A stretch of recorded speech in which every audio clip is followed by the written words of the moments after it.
इंसाफ की आवाज news channel में आपका स्वागत है। जुल्म के खिलाफ देखते रहिए इंसाफ की आवाज न्यूज चैनल। एक बार एक चांस अबू आसिम आदमी साहब को दीजिए।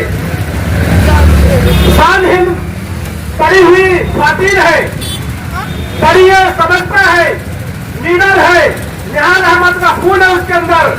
न कभी निहाल अहमद फिरका परस्तों से डरे और न कभी अबू आसिम आदमी साहब फिरका परस्तों से डरे और न अखिलेश यादव साहब डरे और न ही शान हिंद वो दरबार फिरका परस्तों से डरे। चाहे नर्सिंग का मसला हो, चाहे लाडली बहना का मसला हो, चाहे जो भी मसला हो, शान हिंद ने हमेशा फिरका परस्तों का मुंहतोड़ जवाब दिया है और आपके साना बसाना में खड़े रही है। अभी पिछले ही टाइम देखे होंगे आपने, जब बैंक में केवाईसी का मसला आया तो शान हिंद ने जाकर बैंक में अभिश्रान को डाटा फटकारा। उसके बाद जब सब काम हो गया तो एक हफ्ते बाद शहर के मौजूदा अंजाम जाते हैं और सोशल मीडिया में फैला देते हैं कि मैंने जाके नुमाइंदगी कर दिया। क्या आप लोगों ने इसलिए उनको चुनके बोला कि जब सब काम हो जाए उसके बाद तुम सिर्फ खाना पूरी करने के लिए जाओ। मैं एक बात कहना चाहता हूं मेरे नौजवानों से, मेरे दोस्तों से, मेरे बुजुर्गों से कि अगर आप चाहते हो कि शहर की तरक्की हो, आपका विकास हो, आपके बच्चों का मुस्तकबिल हो, तो आपको सोच समझकर वोट देना पड़ेगा। अंधभक्ति में वोट नहीं देना पड़ेगा।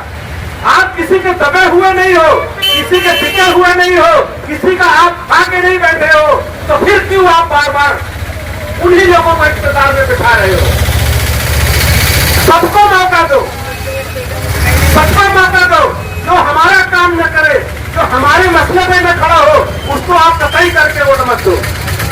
और जब अपना रहनुमा चुनने की बात आए तो आप उसको चुनिए जो आपके मसाइल में खड़ा रहता हो, जो आपके सुख दुख में खड़ा रहता हो, आप उसको इख्तियार में बैठाइए।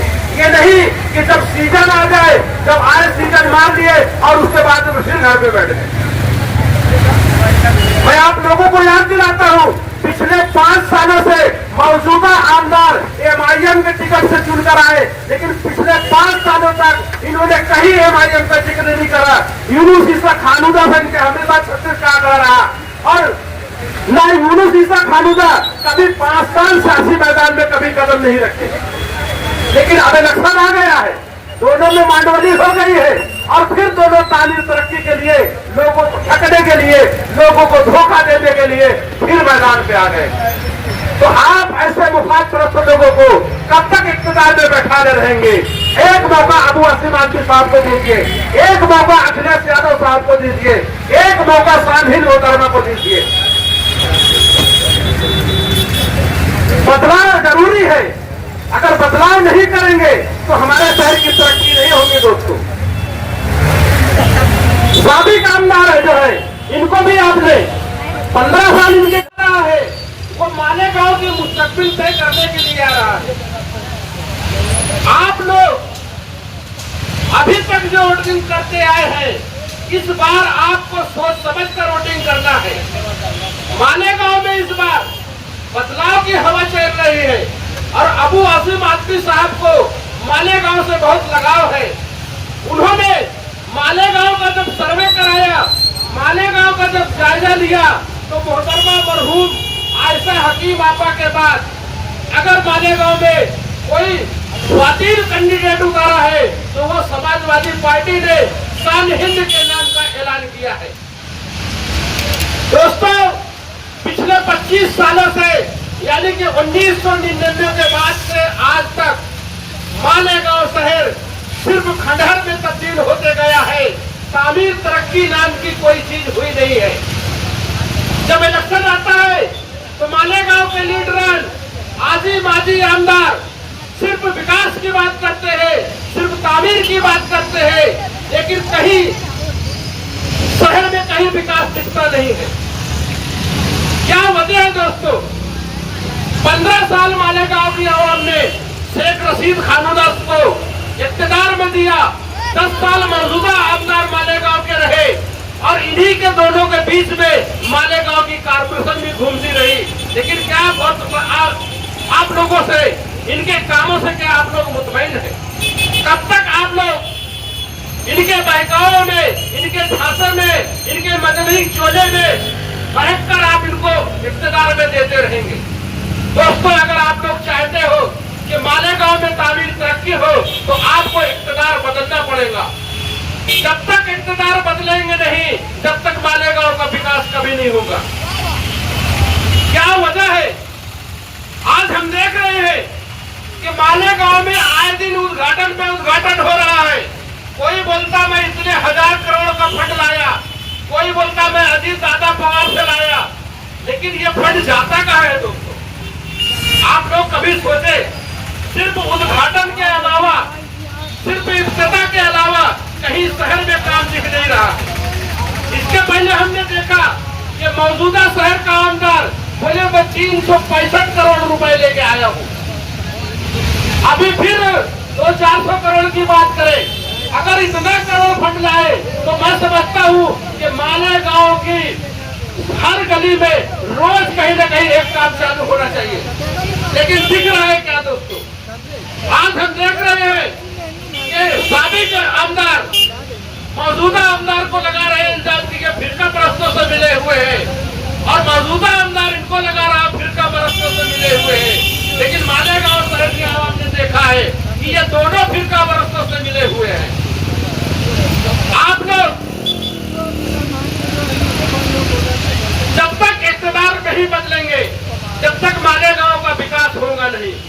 समाजवादी पार्टी का ये मानना नहीं है तुम किसी के साथ रहो, दादा भूसे के साथ रहो या बीजेपी के साथ रहो, लेकिन कम से कम मालेगांव की आवाम के साथ तो इंसाफ करो।